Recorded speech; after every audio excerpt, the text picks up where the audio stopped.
Well, Happy New Year! It is 2026.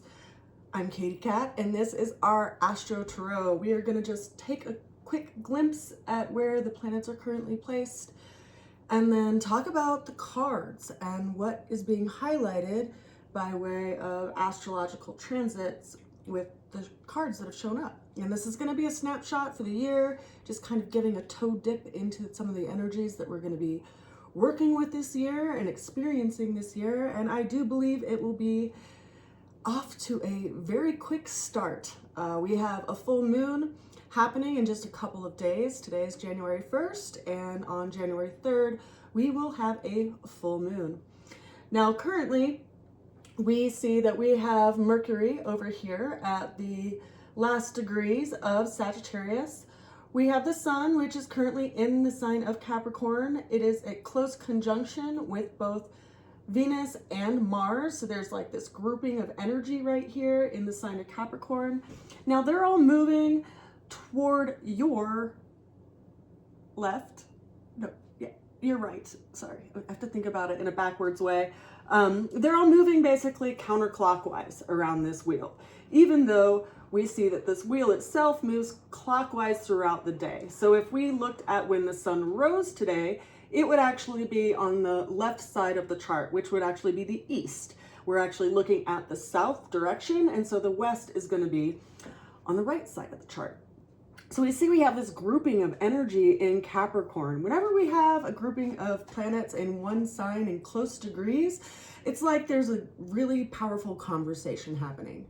Now, granted, you know, Venus and Mars don't get too far away from the sun over the next week or so. And so the Mars and Venus energies are going to be kind of dancing with each other for a little while. Now, they're like the cosmic couple, and they're going to be in this conversation, and Mercury will go into the conversation soon enough when it goes into Cazimi.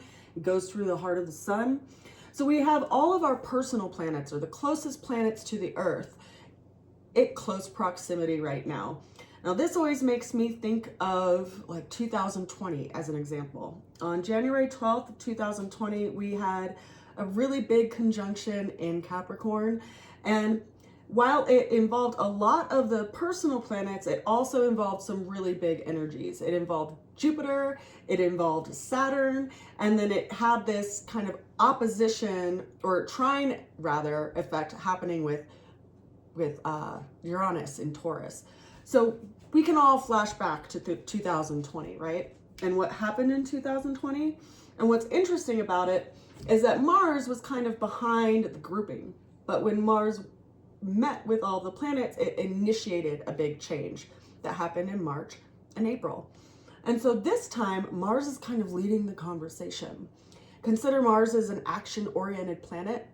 And so we're going to want to look out for Mars, and whenever it's in a strong square relationship with any of the outer planets this year, because that's going to be notable of big changes and big shifts. Now, like I always do, before the new year starts, I chart out all the planets and their transits throughout the year, where they're going to be sextile, where they're going to be trine, where they're going to be square, where they're going to be conjunct and in opposition, because it's those points that have an angular relationship that create these influences of energies in our lives. And whether or not they are going to be largely impactful to you and your life is dependent on your own planetary positions at the time of your birth.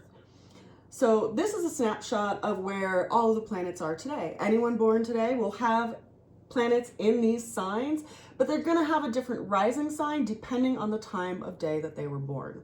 If they're born around sunrise, they're going to have a rising sign of Capricorn. If they're born around noon, as you know, an example comparison, they're actually going to have an Aries rising, and Capricorn is going to be up in their 10th house. So the time of day that you're born is going to be placing these anchors in your chart, and then they're going to be an anchor that happens throughout your life that gets triggered whenever they come into a relationship with another planet. So this year is going to be big for those of us that have planets in the fixed signs, which are Taurus, which is fixed earth. Then of course we have fixed fire, which is Leo, fixed water, which is Scorpio, and finally fixed air, which is Aquarius. Now, where are the rest of the planets? Well, we have Pluto that is in Aquarius. It's in the beginning degrees of Aquarius, and it'll be in Aquarius for a long length of time because it is the farthest planet in our astrological system. And so it's going to be taking a long time through this system. It takes roughly around 250 years to move around the zodiac wheel. And so guess what? This year in America, we are visiting our 250th anniversary of the birth of our country. So that's a big standing point, not only in it being a 250th year anniversary, but also because Pluto is returning to its placement of where it was when our country was born.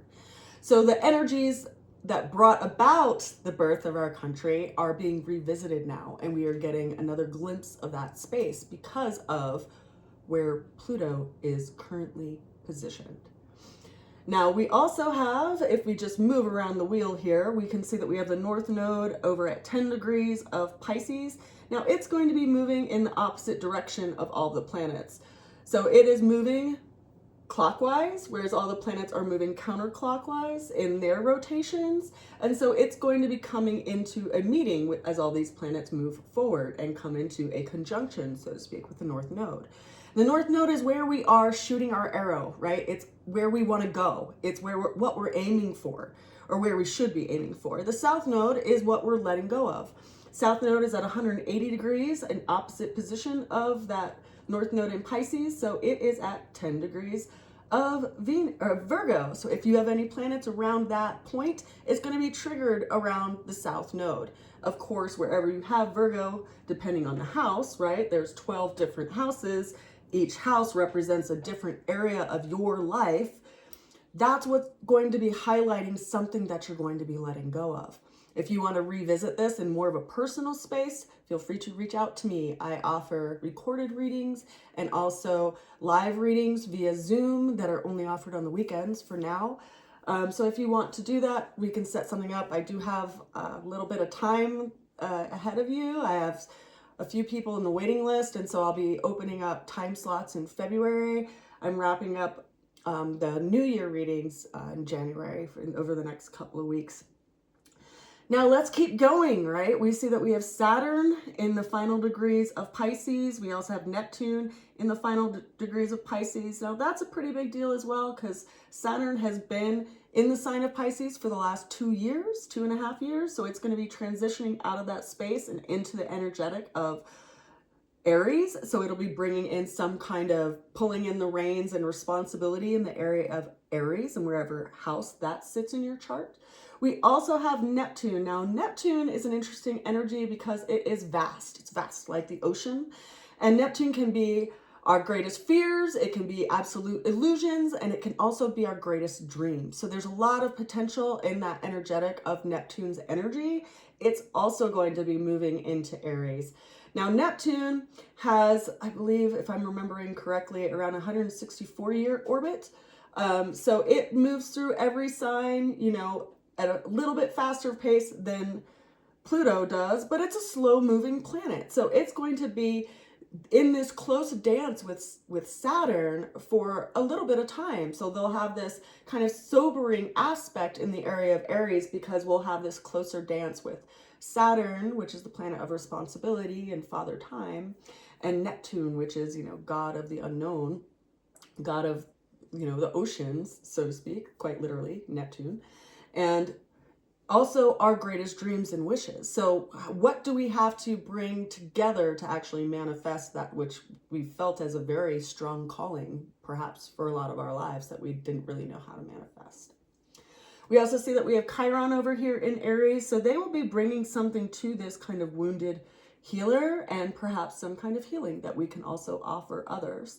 We also see that we have Uranus over here. It is finishing up its visit in Taurus. It'll be moving into Gemini in a couple of weeks. And so we see that there's this big shift happening with outer planets in that they're changing the energetic that they are flowing through.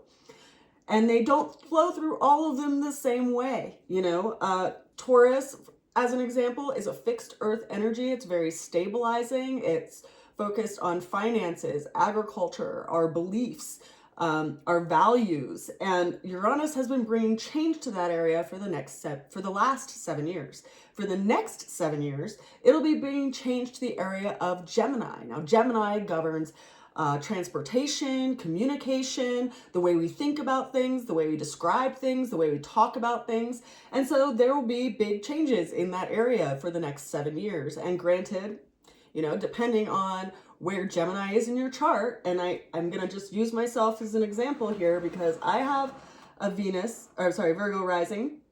I'm really like messing up the whole Venus Virgo thing today for whatever reason. Not sure why. Maybe because we have this interesting dance right here between the Sun, Venus, and Mercury. Kind of messing with my tongue. But I have a Virgo rising. Interestingly enough, I also have Saturn sitting at 10 degrees. So it is in a conjunction with the South Node currently. That placement places Gemini in my 10th house. Now, the 10th house is our house of our career, our life path, how we're seen in front of others.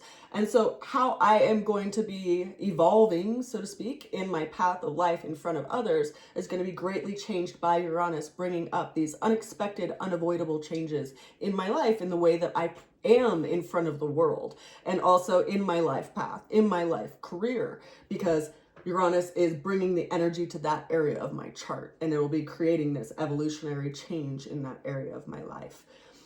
And it'll be doing that for the next 7 years wherever Gemini sits in your chart as well. And that's going to be determined, again, by your rising sign. So if you want me to take a look at that with you, feel free to reach out to me at rootsofalchemy@gmail.com. Or you can also look to my website and pre-purchase a reading. That means you're going to be at the top of the list as opposed to people who just keep telling me they want a reading but don't actually purchase it. And then they'll be at the top of the list, and then we'll either coordinate a time to do a live reading or me doing a pre-recorded reading. So you can get there through my website or through my email. Now, if you want to subscribe to my YouTube, I would appreciate that. I'm going to be offering more content that's more in depth for each astrological sign throughout the year. I'm kind of changing it up as far as what I offer. You'll also be able to see some of my art as by way of shorts on YouTube as well. So yeah, that's just kind of a snapshot of how it's affecting me, it being Gemini, quite literally in my chart, and how it's showing up for me and how I'm changing things this year. Let's wrap this up though. We also have our final kind of astrological planetary body over here in the final degrees of Cancer. And this is what we want to touch on mostly for today, because where we see the moon currently in the sign of Gemini, it will be paired up with Jupiter in full moon proximity in 2 days. So on January 3rd, we will be experiencing a full moon, and the moon itself will be in conjunction with Jupiter. Now that is kind of a big deal. Jupiter is an expansive planet. It makes things seen. It also brings help in a lot of ways. It can be kind of the Santa Claus of the zodiac system. It's a spiritually associated planet, and it's being in this conjunction with the moon, so they have their energies together on this one side of the chart. And on the opposite side of the chart, we have this grouping of planets. So there's kind of this seesaw energetic that's happening here. So with that said, I want to go ahead and jump into the cards, because what is showing up for this year as a snapshot is highlighting nearly everything that I just kind of spoke about in brief. Our first card of our reading for this snapshot of the year is the High Priestess.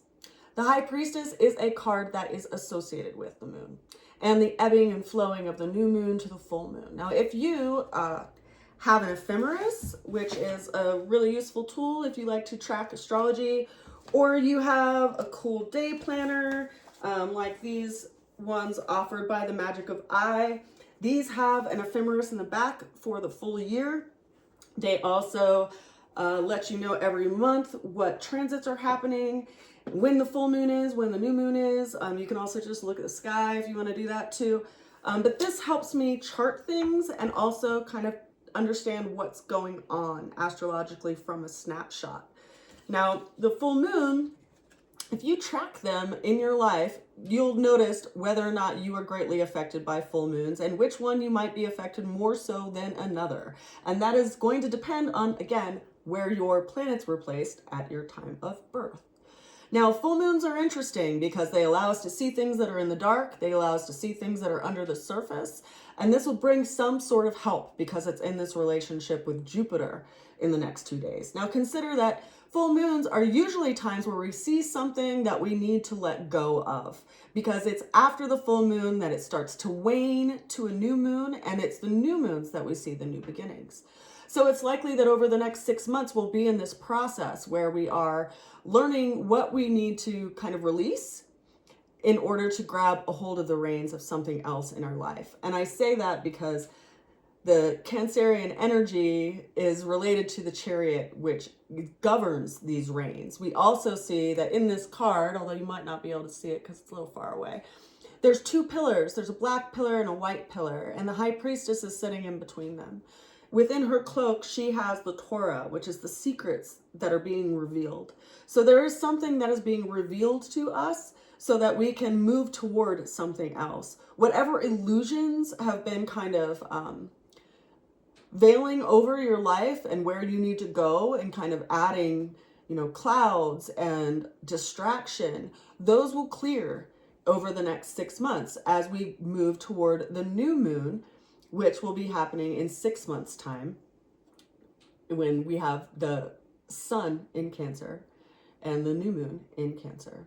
And we'll see this new beginning in that area of Cancer in our lives. So expect things to be revealed. Try to stay in between. Try not to look at things so much as black and white. But it's time to listen to our intuition. It's time to really center ourselves within our body and feel what the experience is so that we can better navigate our own individual ships. Now, the challenge that showed up within the snapshot came out as 2 cards, and it's an interesting 2 cards. One of them was the Queen of Pentacles. Now, the Queen of Pentacles is a cardinal earth energy. It's associated with the energy of Capricorn, which is, of course, very poetic to me because we have this grouping in Capricorn right now. And Capricorn typically governs our zenith in our life. It governs that which we're aspiring to move toward. It's like the mountain goat that has no fear, that just moves toward, its goal without concern of falling or any kind of hardship. And then we also have it paired with the 5 of Pentacles. Now, if you look at the 5 of Pentacles, you'll see that there's 2 people in this card. They look like they've been going through some hardship, and there's a stained glass window behind them with 5 golden pentacles. Now, this is all about choosing a path and choosing how we're going to see things. Now, you could have been experiencing some kind of hardship, in the last year, in the last 2 years, or even more, that kind of gave you a dampened look on life, like looking down. But the thing is, when you look down all the time, you're more likely to trip over things than if you keep your eyes on the horizon and pay attention to where you're walking. Interestingly enough, some of the hardest things that we've been through have given us the most valuable spiritual truths that we've carried in our lives. And so this is a shifting point. Whenever there's a 5 that shows up in the tarot, it is a fork in the road. It is an option. It is a choice. And so you can choose to keep looking at things as woe is me, or you can choose to let go of that belief and take a hold of the idea of something else is going to come. And you know that because this other thing wasn't working out. So this is our challenge. How do we see things? And it's so interesting to me that it showed up this way, again, because Mercury is getting ready to go into Capricorn. It's in its final degree of Sagittarius today, and it'll be dancing with the sun here. Within a day or 2, I can look to make sure, just to be clear. It's going to be in conjunction with the sun. Actually, it's already been, yeah. Sorry. It's kind of in a close dance of like 9 to 10 degrees for a little while here, but it'll be at the closest proximity more toward mid-month. So when we have the sun at 28 degrees of Capricorn, we're going to have Mercury at 26 degrees of Capricorn, and they basically are going to be at that 2-degree point apart, coming together right before they leave Capricorn. So there's something in your life path that has created some kind of friction, some kind of angst that you're having to revisit right now and bring some kind of nurturing to, because we're going to have this combination of Venus, Mercury, and Mars, which is the action-oriented aspect of this meeting of these 4 planetary bodies, and they're being reflected on by the moon. So in this light, quite literally, something is being stirred in us so that we can take a new action in our lives. And whatever it is that is weighing you down, that's the thing that you're probably going to need to let go of. Now, the way through that challenge came in by the King of Pentacles. So there's 3 Pentacle cards right off the bat. Now, the King of Pentacles is associated with Taurus energy, which is where we currently have Uranus. So what's interesting to me is that, I mean, there's a lot that's interesting to me, to be honest. But when we have Mercury and the Sun approaching the final degrees of Capricorn, they're going to be in a trine relationship with Uranus, because Uranus is in the final degrees of Taurus, which is also an earth sign. So when you have planets in the same sign by element, or in the same element by sign, for earth, they're all in earth, or they're all in water, they're all in fire, they're all in air. That's a trine, right? They get along. They like the energy of one another. But if they're in a different modality, right? So if they're in the same modality, like if they're all cardinal, they are in a square relationship. So they conflict more and kind of rub elbows the wrong ways. And you can have, all cardinal energies are going to be fixed. All air energies aligned together. Mercury's messing with my tongue. All air energies are going to be a trine, whereas all cardinal energies, right? So if you have, for instance, let's just talk about this real quick. So we have the cardinal energy of Aries, which is cardinal fire. We have the cardinal energy of Cancer, which is cardinal water. We have the cardinal energy of air, which is Libra, and the cardinal energy of Capricorn, which is the cardinal energy of Earth. So these energies, because they're all forward-moving energies, have a conflicting energy. They're in square relationships or in challenging relationships. You can also have, square energies within the fixed signs. So, we have Taurus, Leo, Scorpio, and Aquarius. And those are going to be challenging relationships. If you have any planets that are in, 2 or more of the fixed signs. And you can also have a square relationship in all of the mutable signs. But mutable signs tend to be more integrative. They tend to work with each other more. So it's not as hard or as difficult of an energy as when you have a square relationship in the fixed signs. Because fixed signs are stable, right? They don't like change. Cardinal signs like change. They like to move. They like to move forward. They're okay with being, forward moving at all times. Fixed signs dig in. They dig in their heels. They dig in their beliefs. They're unshifting. Mutable signs kind of find a way to work things out. But you can have challenging relationships in any of those modalities, cardinal, fixed, or mutable, but some are harder than the other. Fixed are the most difficult of those challenging relationships because they don't like change. Now we have a lot of change happening in the fixed signs this year. That's because we have the Uranus moving out of Taurus. We also are going to have eclipses in the fixed signs of Aquarius and Leo. And so we have a lot of big changes happening this year, but it's the Uranian energy that's going to be the way through. Change is the way out, and it's changing those things that we have been fixed in by way of our lifestyle or our behaviors or our beliefs or how we do with money, because that governs Taurus too. Now, the ultimate outcome we have 11 cards here for this snapshot of this year. So I'll try to get through it and stop, going into teaching mode so much. But this is where we see the Leo energy. So the ultimate outcome showed up as the Strength card. Now, if you've watched my videos before, you know that whenever we have major arcanas that show up, they are telling of big life shifts that we don't get any choice over. Now, the Strength card is a card of being willing to take risks and having faith. We see a woman who is holding a lion who has their paw on a big sphere, and she's just finished crossing over a bridge in the background. Now, in this card, it's interesting because it highlights the energy of Leo. We have a big shift happening this year when we will see Jupiter move into Leo. So Jupiter's path, so to speak, is a 12-year path to move around the whole zodiac wheel. So it's in every sign for about a year. So here we see another planet that will be changing signs. In this situation, it'll be happening around mid-year. Why this is such a big deal for us in 2026 is because Jupiter's moving into Leo, and that's where we will be experiencing the eclipses this year.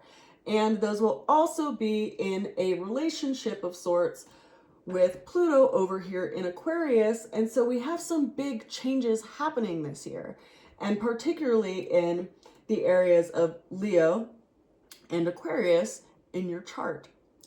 So that's the ultimate outcome. And when we consider the timing of Leo and the timing of the big shifts, we're going to have one eclipse in February when we are going to have this relationship with Aquarius and Leo in February around the moon.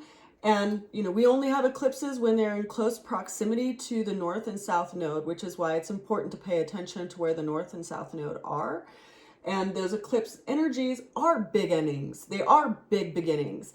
And they are laying an anchor in our year of 2026 that is going to be very impactful for you if you have any planets in those fixed signs. If you have any planets in Scorpio, they're going to be square, all of those planets. If you have any planets in Aquarius, they're going to be conjunct or opposite all those planets. If you have anything in Taurus, they're going to be square those planets. If you have anything in Leo, they're going to be in conjunction or opposition of those planets. And they're going to be triggering that square relationship in your chart. They're going to be bringing up a challenge for you to have to work through that will be pivotal in your life.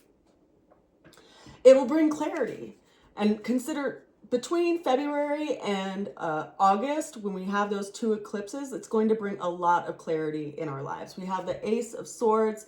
Swords cut through thick clouds. They cut through illusions. They cut through lies. They cut through deception. When you have a lot of swords, it's really hard to get any clarity around how you think or believe around things because there's so many ideas in your head. But when you have one sword, you can cut through a jungle. You can cut through anything. It's piercing and it is clear. And it could be even a clear conversation that comes about in the next 6 months. Now, I asked for further clarity and we got two cards. We got two major arcana. The two major arcana that showed up, and I kid you not at all, are the Judgment card, which is associated with Pluto and transformation and epiphanies and realizations and people who are coming out of the dark around something and hearing a call, the trumpet's call to a new life. And the Star, which is associated with Aquarius, which is where Pluto is at right now. So the fact that kind of Pluto showed up in its energetic is highlighting that eclipse that's going to be happening both in February and in August. So be watchful. Be prepared and don't take offense to it if something big shifts in your life, because it is changing things for something new to come in. That is fun.